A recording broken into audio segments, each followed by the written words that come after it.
Bonjour à tous, malgré un temps maussade, nous sommes ravis de vous retrouver ce vendredi sur Vélizy TV. Nous sommes le 3 mars et voici les titres de vos sujets de cette semaine. Un gros reportage tout d'abord sur l'essor des boutiques éphémères avec l'interview de deux d'entre elles installées en ce moment à Vélizy 2, Dress in the City et Arcos. Focus ensuite sur l'opération Menu du Chef qui s'est tenue jeudi à l'école Jean Massé. Et enfin, nous finirons par le programme de mars de la médiathèque, un programme très éclectique. Le concept de la boutique éphémère est en plein boom. Il n'est ainsi pas rare d'en voir fleurir temporairement dans les allées centrales de Vélizy 2. Zoom sur deux d'entre elles actuellement en place, Dress in the City et Arcos. Proche de la porte 3, nichée entre CA et Briis, une nouvelle boutique a établi temporairement ses quartiers du 22 février au 4 mars dans le centre commercial Vélizy 2, le vide dressing Dress in the City. Dress in the City, c'est en fait un dépôt-vente, un petit peu avec un nouveau concept, puisqu'on est les premiers à proposer d'acheter des produits de seconde main sur Internet et en boutique physique. On a défini un certain nombre de marques qui nous paraissent intéressantes à proposer. On est uniquement sur du moyen haut de gamme. Donc on prend en charge les produits de ces marques qui doivent être absolument toujours en excellent état, comme s'ils étaient neufs en fait.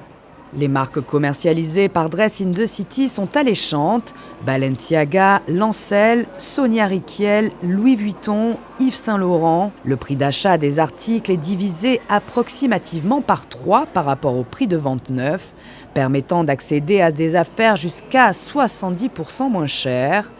Mais attention, Dress in the City n'est pas une boutique comme les autres et fonctionne technologiquement par le biais d'une application. Les vendeurs doivent enregistrer leurs articles sur l'application avant de déposer leurs vêtements de marque dans le stand. Une fois ceux-ci vendus, Dress in the City ponctionne une commission de 30% si la personne est venue déposer ou de 35% si les vêtements ont été récupérés à domicile. Quant aux acheteurs, une fois un article repéré, ils téléchargent l'application, flashent le QR code du vêtement avec leur mobile, paye et l'antivol de l'article s'ouvre automatiquement, un concept qui rencontre son succès, surtout de par son éphémérité. On monte des boutiques éphémères, non seulement dans les centres commerciaux, mais également en centre-ville, pendant quelques jours, 3, 4 ou 10 jours, comme aujourd'hui à Vélizy. On veut créer l'événement, on est là effectivement pour quelques jours et on pense que c'est plus attractif pour les personnes. Elles savent qu'on est là simplement quelques jours, donc elles ont envie de venir voir, d'être sûres qu'on ne va pas leur prendre la bonne affaire, la belle petite robe qui correspond à leur taille et à leur budget. Ça fonctionne bien, en centres commerciaux, on a la chance comme ça d'avoir une clientèle intéressante et intéressée, donc qui a envie de trouver des bonnes affaires. Dress in the City n'est pas la seule enseigne à venir surfer sur cette tendance de la boutique éphémère. Arcos vient également de s'implanter dans Vélizy 2 et y restera jusqu'au 30 avril. Une grande première pour la marque qui lance ici son premier pop-up store. Pour nous, c'est une grande aventure. Nous sommes présents dans 25 000 points de vente à travers l'Europe et on avait envie d'aller à la rencontre de nos clients directement. C'est pour ça que nous avons choisi cette formule de pop-up store que nous commençons à Vélizy 2. Vélizy est un des plus grands centres commerciaux d'Europe. Il accueille chaque année plus de 15 millions de personnes. Il est à la croisée de nombreux chemins dans la région parisienne. Il accueille une population de familles et nous, nos produits s'adressent à la famille et on trouvait que c'était intéressant de commencer par Vélizy 2. Dans cet espace, le constructeur d'équipements électroniques français propose aux visiteurs de découvrir, d'essayer ou d'acheter toute sa gamme de produits, du smartphone aux tablettes en passant par les objets connectés et les nouveaux véhicules électriques. Les boutiques éphémères permettent de donner un peu une impulsion, d'avoir quelque chose d'événementiel. Et à propos d'événements, on va accueillir régulièrement des animations sur nos pop-up stores. On commence d'ailleurs dès ce week-end en accueillant Groupama qui vient présenter Noé, qui est une offre de téléassistance connectée unique qu'on a participé à développer à partir d'une tablette. Noé de Groupama permet dans un premier temps de déclencher en cas de chute ou de donner l'alerte en cas de problématique. Et on a également autour de la téléassistance voulu intégrer la tablette Arcos qui va permettre de créer un véritable réseau social et familial autour de la personne qui est aidée. Et de cette façon, on peut échanger des informations sur l'état de forme, s'envoyer des messages et donner des informations à la personne aidée. Par l'intermédiaire de la tablette, on aura également la possibilité de commander un certain nombre de services de chez Groupama, comme le portage de repas, l'aide soignante et d'ici peu de temps, la prestation de travaux à domicile. Cette offre-là coûte 29,90 € par mois, éligible au crédit d'impôt à hauteur de 50%, et il n'y a pas de caution ni de dépôt de garantie à verser. À noter que Dress in the City devrait revenir à Vélizy 2 à 2 reprises avant l'été. Quant à Arcos, l'enseigne pourrait prochainement à nouveau s'établir pendant plusieurs mois. La ville de Vélizy-Villacoublay travaille à l'apprentissage culinaire de ses tout-petits. L'opération Menu du chef qui s'est tenue jeudi à l'école Jean Massé, initiée par Elior et en collaboration avec le chef cuisinier du restaurant Lauré Dubois, a permis aux élèves de découvrir des saveurs pour eux inhabituelles. Images. Chanceux, les élèves de l'école Jean Massé de Vélizy ont pu déguster ce jeudi 2 mars un véritable repas de prince. Au menu, une verrine de la mer en entrée, composée de guacamole, rillettes de surimi et d'un mini chou garni à la crevette et à la sauce cocktail.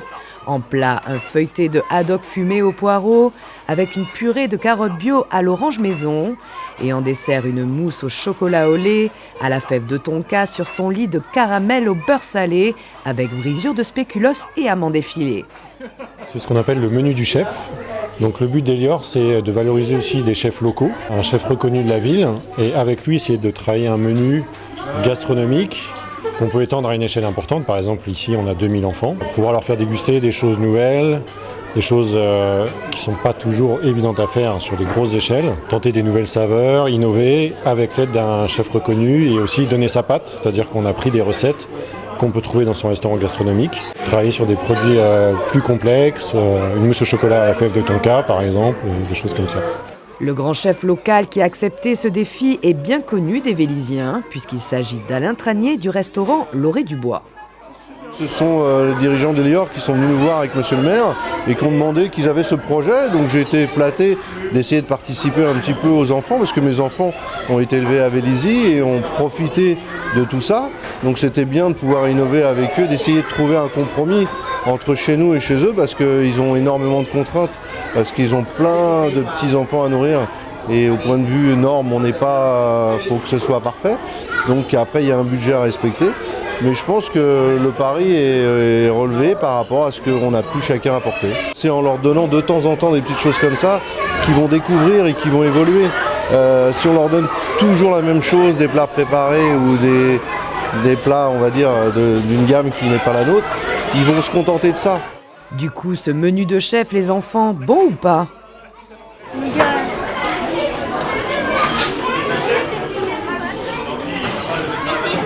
C'est bon, oui. Ouais, et la suite alors de la terrine, continue à manger. Il a l'air d'y avoir quoi dedans Je sais pas, une sauce de mer, je pense. C'est quoi Ouais, ça quoi comme goût? C'est un peu le goût de... un peu de ketchup, je sais pas trop bien.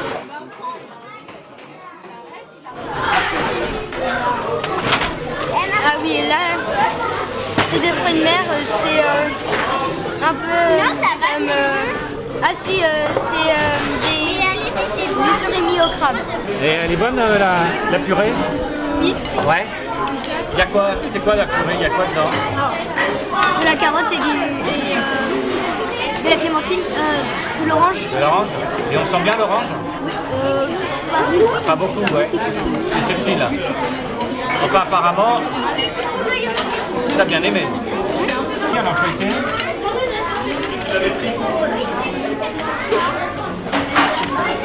On voit pas le truc.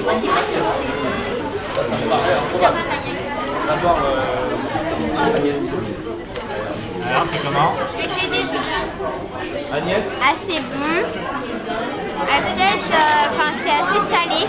T'as trouvé ça comment, toi? Bah, hyper bien. Mais c'est que naturellement, j'aime pas les légumes et la purée de carotte, elle est délicieuse. Un menu du chef qui semble donc avoir convaincu les palais novices des écoliers et même celui des adultes venus en dégustation pour l'occasion. Il est joliment présenté, il est appétant, ça c'est vraiment super. À regarder les assiettes de toute la table, je pense que c'était réussi. Je souhaitais signaler quand même la bonne participation du chef de Lauré Dubois qui a vraiment accompagné le projet, c'est assez rare pour le dire. C'est-à-dire qu'il a été très présent auprès de notre partenaire Elior pour concevoir les menus, pour essayer des choses. Et le résultat est là. Bon, chez les adultes, chez les enfants, j'ai vu qu'il y avait la mousse au chocolat qui était bien partie. Peut-être que le reste des plats était un peu moins fini, mais en tout cas, ils ont goûté. Et c'est un très beau projet. Il faut saluer toute l'équipe d'Elior et du restaurant de Lauré Dubois. Opération gustative réussie, avec tout de même une mention spéciale pour la valeur sûre qu'était la mousse au chocolat. Mais Vélizy n'en est pas à son coup d'essai sur l'apprentissage culinaire dès le plus jeune âge.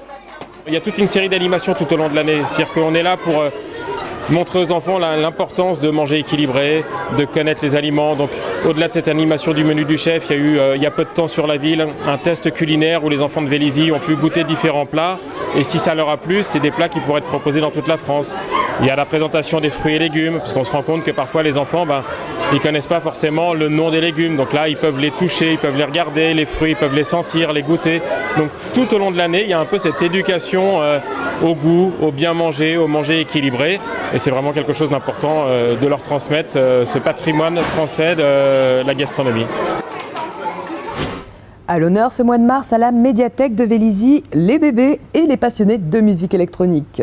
Les uns seront dorlotés et les autres invités à créer et danser. Alice et Kevin vous en disent davantage.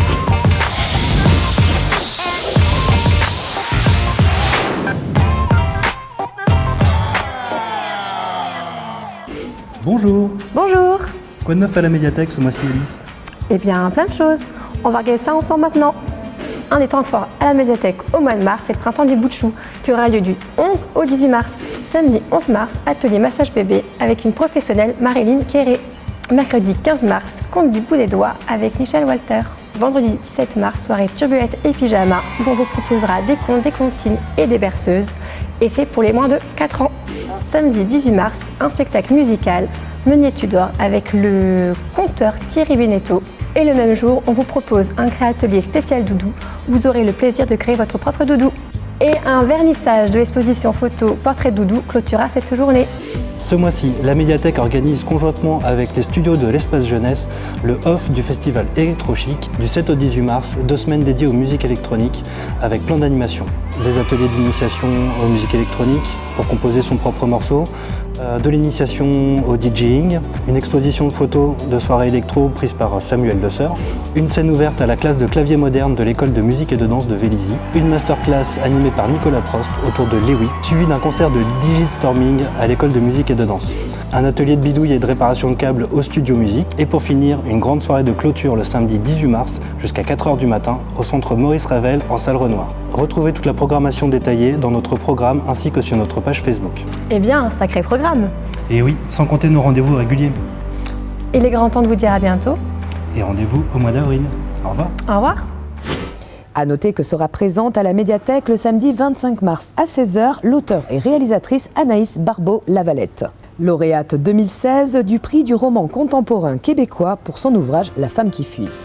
Avant de nous quitter, n'oubliez pas ce week-end et notamment ce soir et demain la tenue du festival Electrochic que nous vous avons déjà présenté sur Vélizy TV.